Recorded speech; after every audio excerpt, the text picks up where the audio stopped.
Hello and welcome back to the Detours in Music podcast. My name is Laura Rupel, and today we have an interview with Haley Bangs, the second flutist of the Cincinnati Symphony Orchestra. I hope you enjoy. I'm Haley Bangs. I am the second flutist of the Cincinnati Symphony. I've been in this position now for almost 4 years. Okay. I joined in fall of 2019. Okay. And then backtracking all the way to when you were a kid, how did you start in music?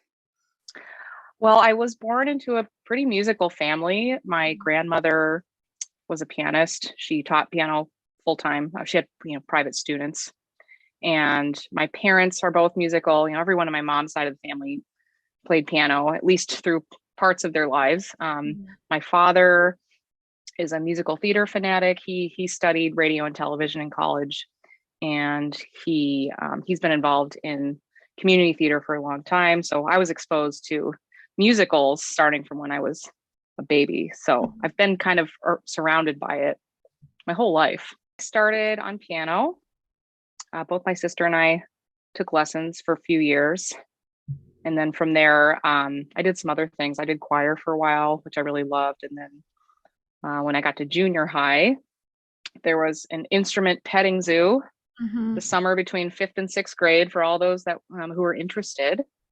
So I went to that and tried a bunch of different instruments out and settled on I shouldn't say settle. It sounds like it, like I accepted it. I chose the flute. Nice. Yeah. When was there a realization for you that you wanted to go into music, or do you think that had to do with picking the flute, or did that have to do with kind of growing up in that environment? I knew for sure that this is what I wanted to do, actually, when I was a camper at the Interlochen Arts Camp. I loved music, but it definitely, even when I first started learning to play the flute, it was not something that was really on my radar, being a professional musician. But I went to their summer camp. It was the summer between 8th grade and my freshman year of high school. And I went to their intermediate division. You could either go as a high schooler, but you had to commit to 8 weeks, or you could go as an intermediate camper and you could do a month. So I kind of decided to try that out. And it's my first time playing an orchestra. At that point, I'd only done band, which I still really love. But after a few rehearsals, I just knew it's what I needed and wanted to do with my life. Wow. So, yeah. How did that translate into looking for schools?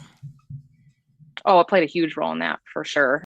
Yeah, that summer, I knew that that's what I wanted to do. I had a really great band program at my public high school, and I had a great teacher. Didn't really have access to everything that school offered. So I decided to apply for the year-round arts academy.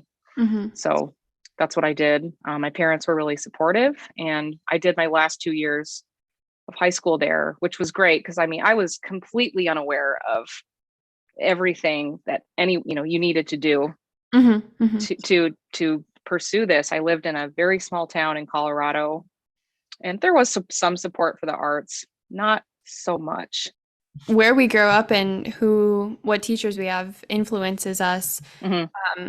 Even just knowledge. It's like you don't know what you don't know. So I think for fields like music, it does matter to help with guidance for that. Absolutely. Yeah. And where I was, it's not like there was nothing going on. I was smack dab in the middle of Denver, Colorado, and Colorado Springs.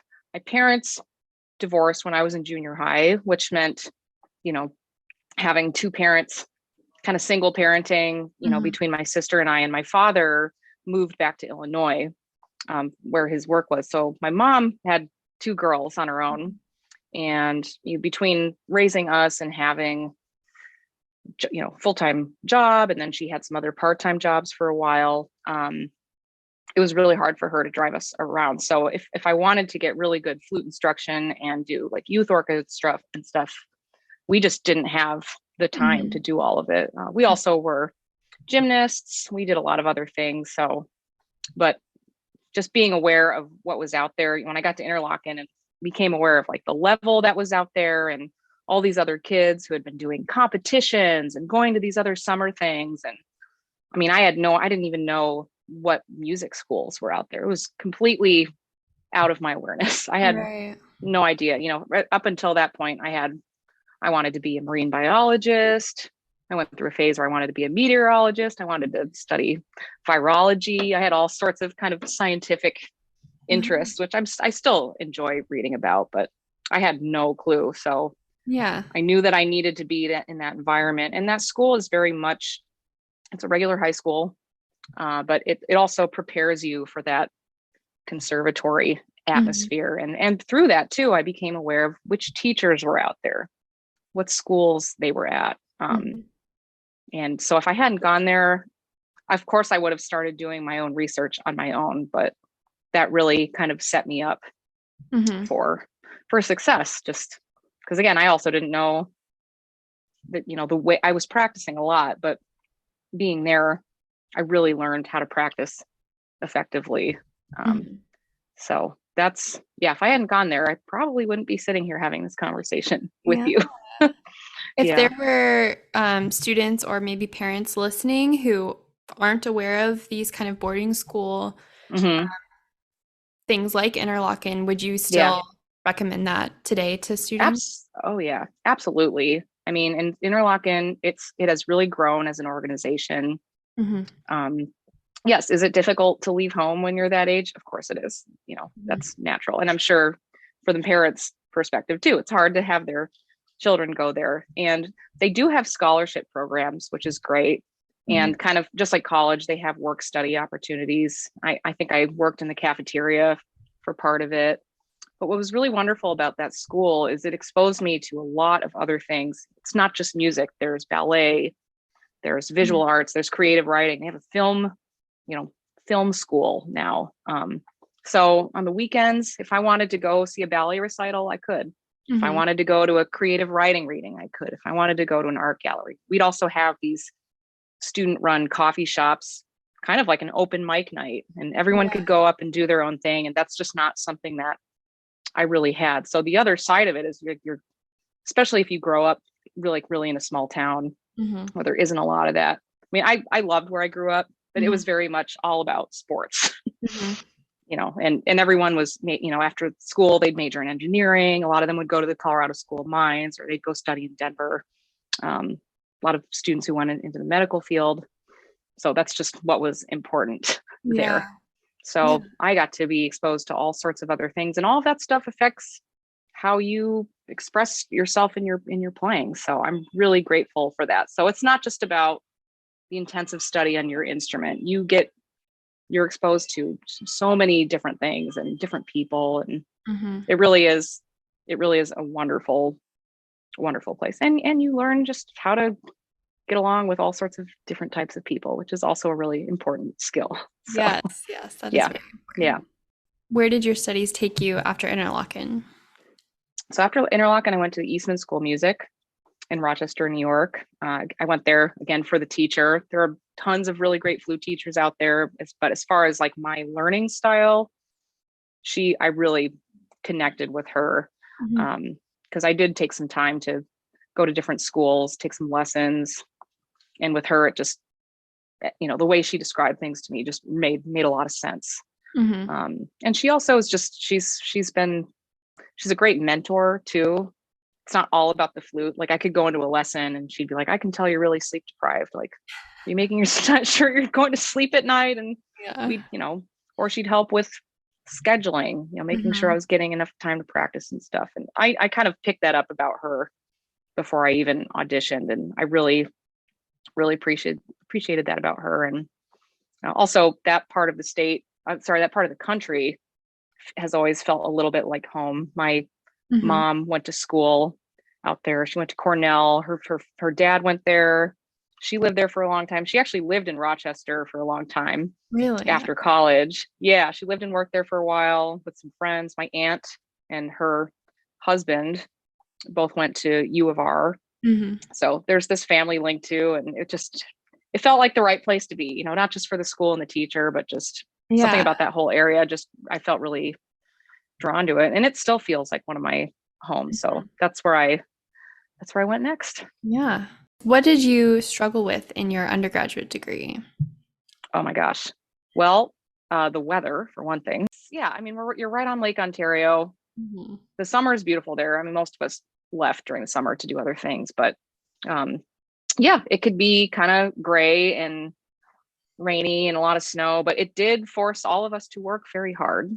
Mhm. And because of that too, I mean, it is a small city. It has changed a lot, but that whole, Eastman is not part of the U of R campus. It's downtown, Mhm. so you're kind of confined to this, you know, 4-ish block radius. But it also brings people together. I mean, my best friends for life are Mhm. from Eastman. I talk to them on a daily basis. Mhm.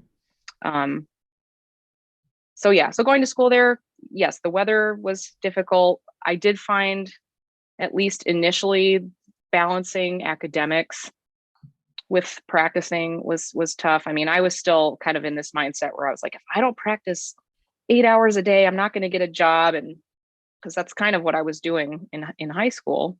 Not Mhm. that I didn't have classes then, but Yeah. I get to Eastman. I had been a straight A student all through high school, and just finding that balance, I had to accept, like, I might not get perfect grades while I'm here, Mhm. Mhm. and I never got failing grades or anything like Yeah, that. yeah. But there was a certain point where I think I even had a lesson with my teacher where she was like, look, I know it's important to get good grades. Mhm. However, you're here to study this because you Mhm. want to play in an orchestra. So just remember balance. But I mean, I think I was practicing all these hours, and then I'd have I'd get back to the dorms at like 11 o'clock at night, and then I'd Mhm. be starting my theory homework, which, to be fair, our teachers would say, this is going to take you, 3 hours or so. And I would get started. And, you know, when you're starting an assignment that late at night, your brain's already kind of fried. So I can't Yeah. say that it was my finest work. Yeah. So that was hard. And finding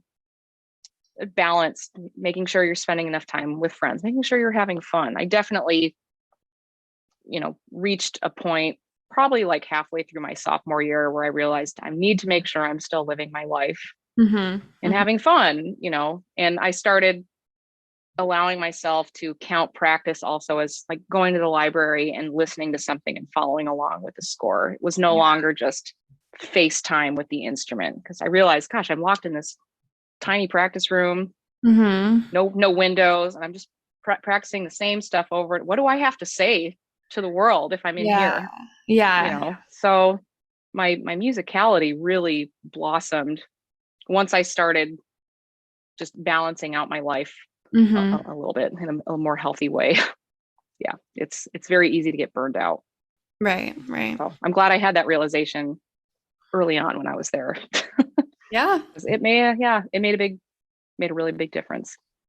Post Eastman, my senior year at Eastman, like a week before graduation, I won a position in the United States Navy Band in Washington, D.C.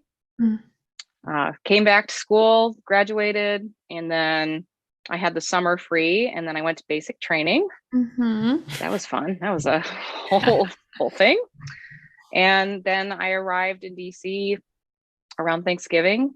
So that was 2009. Mhm.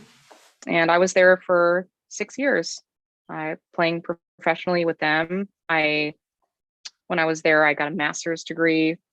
Catholic University had a program for basically anyone in any of the military bands in the area could go there to their music school. Mhm. And it was all paid for, but we were kind of fellows while we were there. We had to play in the school orchestra, help out the Mm. other students. Okay.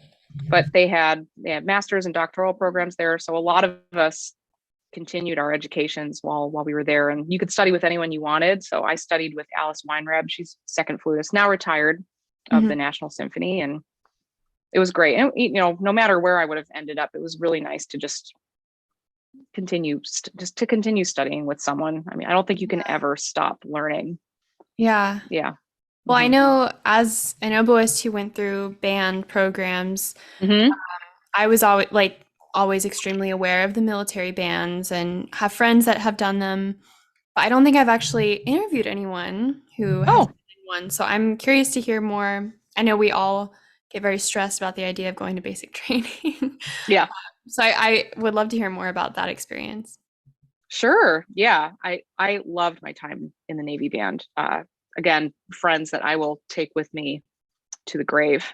The basic training thing, it's bizarre, and it certainly had a long-term effect on me, which took me some time to, to work through, because it varies branch to branch. The Navy, their basic training experience is more about making sure that people can stay sane, like on an aircraft carrier, and or out on in a submarine for extended periods of time. So they purposely, like, they keep you indoors for most of it. There are no windows. You're not exposed to natural light. I mean, and they purposely make you sleep deprived.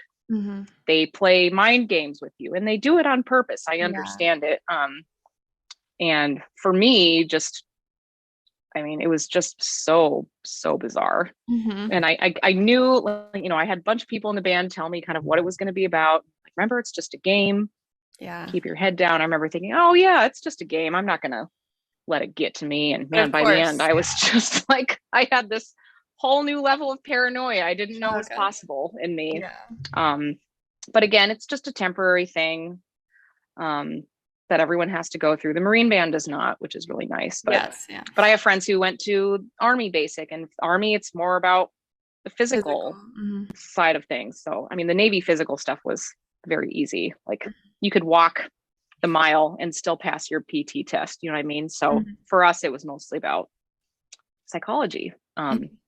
So, but then you get to the band, you never have to go to basic ever again. Yes. And it's a great job. If you love band music, it's great. I mean, some of the best musicians I've ever played with in my life are in that ensemble. And there's some great music for wind ensemble. There's some great orchestral arrangement, transcriptions that are great. I would love it. I would actually love it if the CSO maybe occasionally did some band concerts. Yeah, that'd be fun. Especially like because pops, for sure. Yeah, or just for educational stuff. There are a lot of schools that do not have orchestra programs, and it'd be really inspiring to have such a strong wind and brass section play some of this classic literature for kids who are in band. Because playing in band in junior high that was the initial spark for me. I mean, I remember the first time we just played like one note together as a group, and it was all over the place, but the power that I felt from that was just magical. So but it is still the military. So you are still owned by the government. You still have to abide by all the Navy rules and regulations. There's constant training. There's constant like anti-terrorist training, all sorts of stuff and you have to respect your chain of command. There's certain language you have to use both in writing and when you're speaking to one another. It can be a lot. And ultimately that's why I decided to leave. It was not the music part.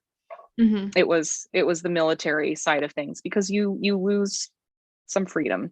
And it really depends on who you are as a person. I know a lot of people who are able to do that job, do the Navy sides of things, then they go home and it all stays there. And for me, it was just really difficult to be able to go home and kind of set that aside. I mean, the military, they do train you to kind of be on high alert at all times, which some people can handle. For me, after a while, I thought, I'm getting to the point where I leave my house and I'm just like, who knows if I'm a sailor or not? It doesn't matter, and living in DC is also its own special thing too, because it's full of government officials, military.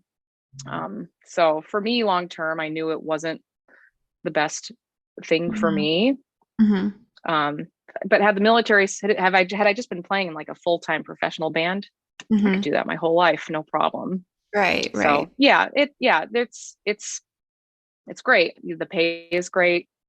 You get free health insurance. So for anyone listening who loves playing band music, it really is a great job. It's just the military side of thing. You really have to think about that and talk to people who have been in it and just ask for their honest opinions about the experience, because it no matter what your job is in the military, even though Mm-hmm. You're not deployed.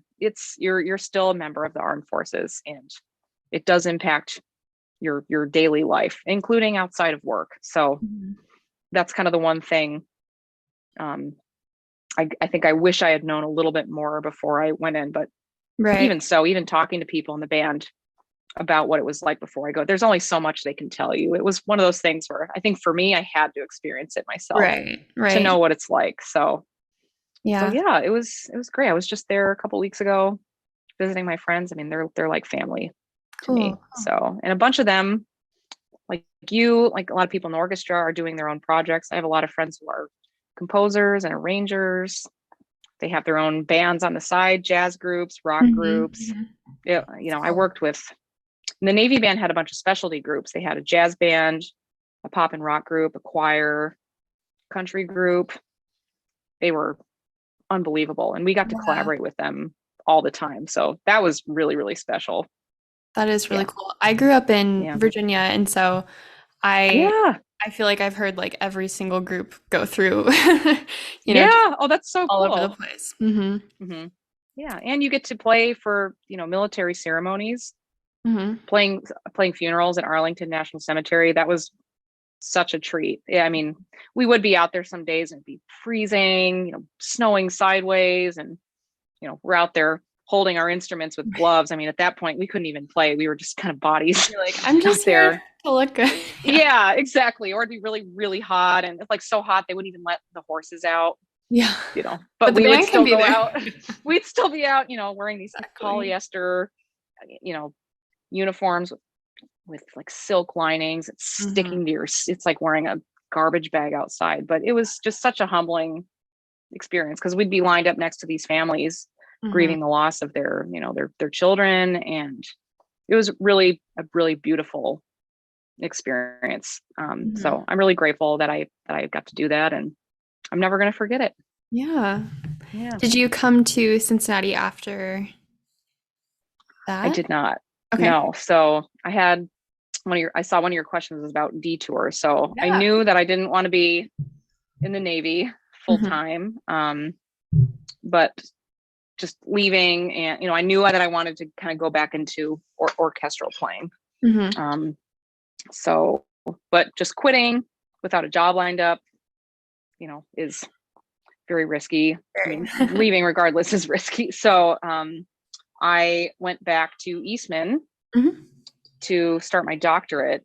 I wanted to be in an environment where other people were working towards the same goal. Yeah. And I knew, I'm going to be surrounded by other students who are doing the same thing, from undergrads all the way to other DMAs. So in that way too, I could have this other degree if I decided later to go the teaching route. So I got there, I did the coursework.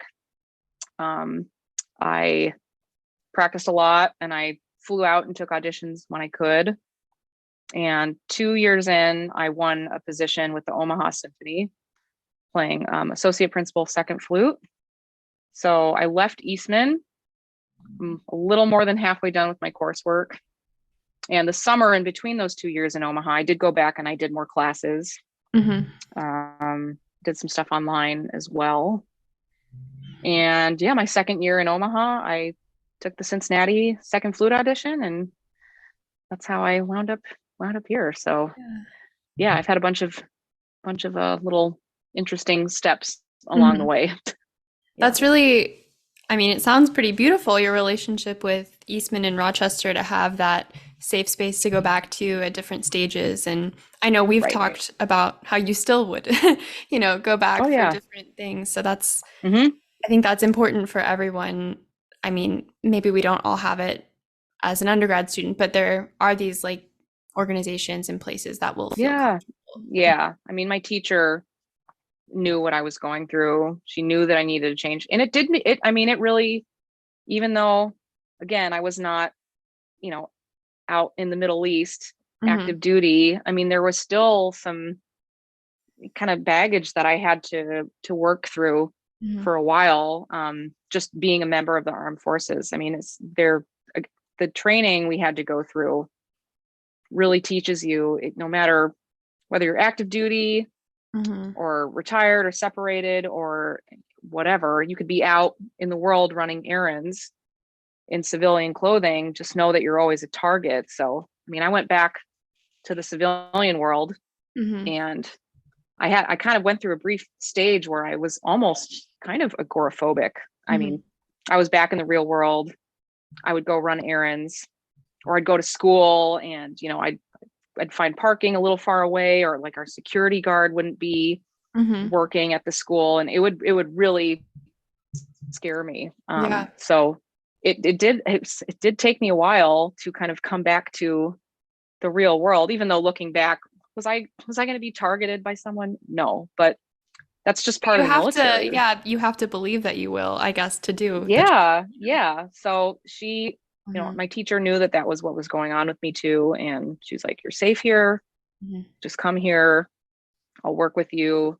And it was great. I got to be the TA for the studio. So I got to know the students, and I got to teach them excerpt classes every week. And I taught students through the community music school, all ages. I worked with some non-majors coming over from University of Rochester. So I had this really beautiful community of people so they were all helping me to become, my usual self. But it did take some time. I had to kind of reacclimate to the real world. And I think anyone who's been in the military, who's been in a military band, will probably experience that to some degree, because it is, you go from one lifestyle to one that's a little more controlled back to where you were before, and it takes a while to find your equilibrium, for sure. Right. So I'm sure that would affect me. Oh yeah. I don't think anyone really is above it. And there's nothing wrong. It just is. It is what it is. What it is. Yeah. What is special about your job at Cincinnati, or what is kind of your day in the life as a Cincinnati musician? Yeah. Second flute in particular, I really love, because it's like constantly solving a puzzle, which I love doing. Like a pitch puzzle. So, yeah. Well, everything. Tone, timbre, and playing second. So there are times where it's important for me, maybe I'm playing some lower notes, but balance wise, I actually need to play a little bit louder than our principal. So it's important for me to understand when to do that. If we're playing something in unison or duet, I need to be able to turn my vibrato on and off to match our principal. So I have to be able to do it right away. And sometimes he slows his vibrato down. I have to make sure that my waves match his. And it totally depends on the style of the piece that we're playing. Right. He changes his sound.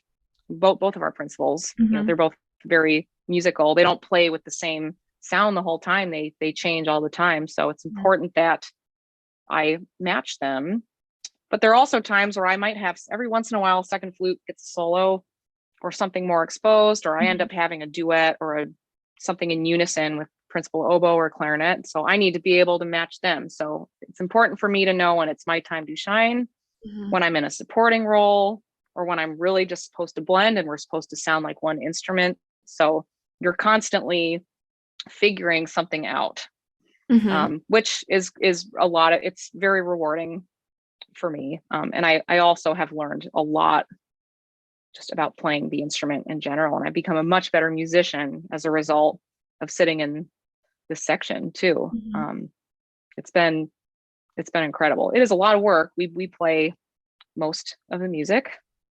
So our workload is quite heavy at times, but at the same time, I get to play most of the repertoire, all this great repertoire. And considering I spent the first 6 years of my career playing in band, there's a lot of orchestral music I still haven't played that I'm getting the chance to play now. So it's extremely rewarding. Plus we all get along, which is great. Yes, that is good. Yeah. Yes. How would you define the detours that have happened in your career? I would say there have been moments where not without even trying, it's almost like the universe kind of forces me to take a step back and reevaluate where I am, because this is just the natural part of life. Maybe things get a little stressful at a certain point and you go, okay, what's the real problem here? What is it that's causing a lot of stress? Then taking a step back, evaluating, what in the job or what is it that I'm doing that feels good? Mm-hmm. What doesn't feel good right now? A lot of my detours have been like accepting that, physically playing the flute is very demanding. We hold our bodies in a very awkward, unnatural position for many hours at a time.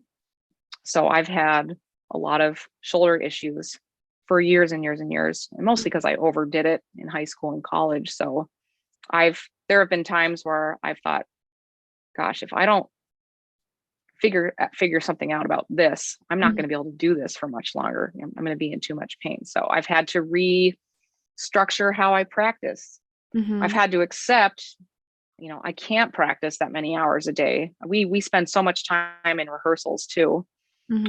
But I've also learned to trust the work that I've done over time. Right. I have spent so many hours on the instruments, on technique, on tone, stuff that there are weeks where if all I have time to do is, read through the pieces that we have the following week and polish up on things that weren't perfect the first way through. If that's all I need to do, I'm not going to feel guilty about not practicing every single day or spending a certain number of hours on the instrument. We have to trust that the work that we did in college stays. Yeah. Of course, we're going to continue to learn and improve in different ways, but I've had to really do that for myself too. And also, I need to make myself stretch. If I have a week where the pain is really bad, make sure I'm icing my shoulder during breaks at work or when I go home. Make sure I stretch. If I feel like my workload is too much, maybe asking to be rotated off a piece every once in a while. And, we really operate like a family in my section. We check in with one another, make sure that everyone is feeling good, and we all kind of respect each other in that regard. Make sure that we're, sometimes like you're going to be working a lot no matter what. Right. So detours, I think, are when either my body, I feel something, or I'm like something needs, or even like mentally, like, am I taking on too much right now? Or am I having difficulty balancing like my home life with work? And usually it just takes some stepping back and just kind of reevaluating, what is important to me right now. Navy band, I mean, that was a big one. It's like, okay, I still love playing. The military lifestyle is not something that I can sustain for my whole career, mental health wise. It was, for me, taking more than giving. For me, it was too much.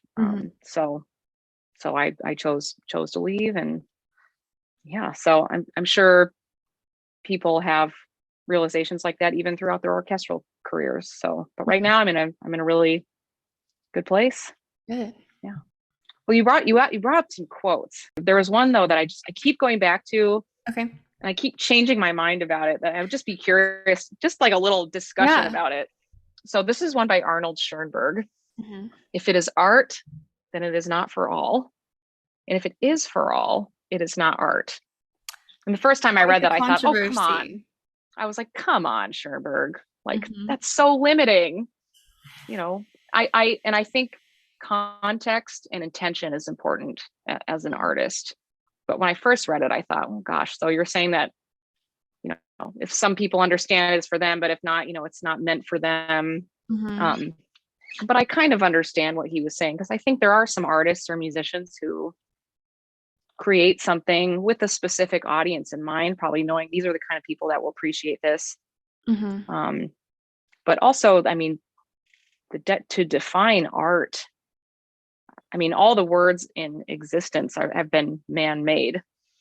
So even the word art, I went online and just kind of looked up all the different definitions, and Cambridge says an activity through which people express particular ideas, or the making of objects, images, music that are beautiful or that express feelings. And then Merriam-Webster says the conscious use of skill and creative imagination. I'm like, so really it also comes down to your beliefs. Like, I mean, I personally think anything could be art if you look at something or hear something or feel something.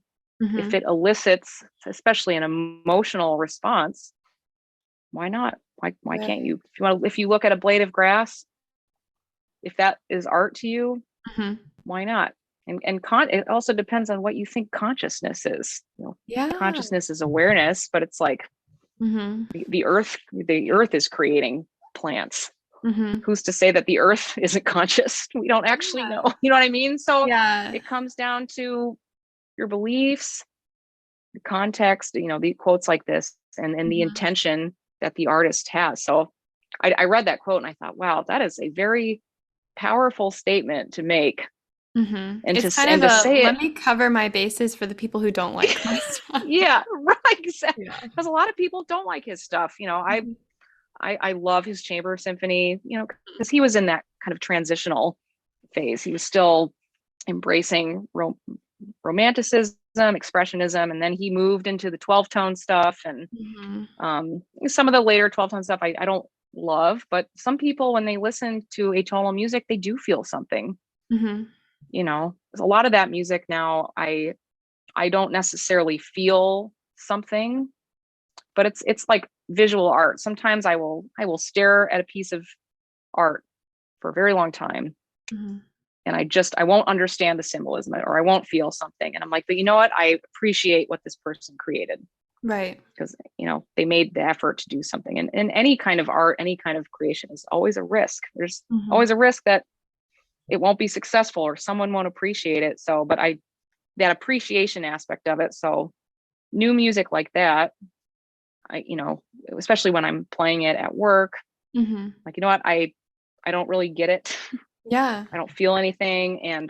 But if you can, and this is something that I hope more and more audience members can just kind of adopt this philosophy. Like, maybe I'm not going to feel anything, but I can just appreciate it for what it is. And I think CSO is really good in their program notes about kind of explaining a little bit about what's happening in the music, or what the composer had in mind. So even if they're sitting there and they don't feel the same way that they feel listening to a Brahms symphony, they can at least appreciate it for what it is. But I thought, yeah, Schoenberg, you're making this statement like it's a claim, like it's a fact. And I'm like, you're setting limits on what art is. Yes. There are a lot of students who really look up to you. And I thought, gosh, if I had read that quote as like a sophomore in college, just knowing who I was back then, I would have been like, oh yeah, he's totally right. And that could have totally shifted how I look at things now. So I just thought that one was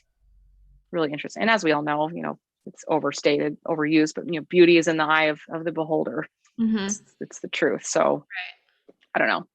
Yeah. I do love that quote, because there's so much room for debate on that. Yeah. So well, even the I saw that and I was like, I kind of hate it, but I kind of love it. Yeah. Even the definitions you say, I feel like kind of almost align with what he was saying, where it's like intention, like you mentioned, and like specific audience in mind. And so yeah, art is an undefinable thing, maybe. It is. Yeah, I believe it is. So leaving off with like some things you like to do outside of music. Oh, sure. Well, I'm an animal lover. I have a dog and a cat, Daisy and Mia. I spend a lot of time with them, making sure that they're happy. I am a hospice volunteer. Right. That's the other part of my life that I'm truly passionate about. I think one of your questions was, if you weren't a musician, what would you do? And at this point in my life, that's absolutely what I would be doing, would be full-time hospice work. I go every week, and it's a humbling reminder of like what really matters in life, and make sure other people are feeling good. And so I spend a lot of time with that.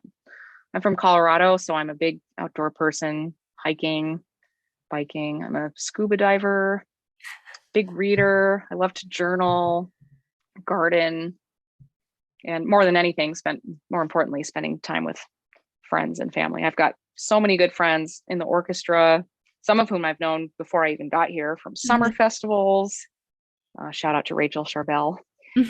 And just spending time with the people I love. That's what brings me joy in life. So yeah.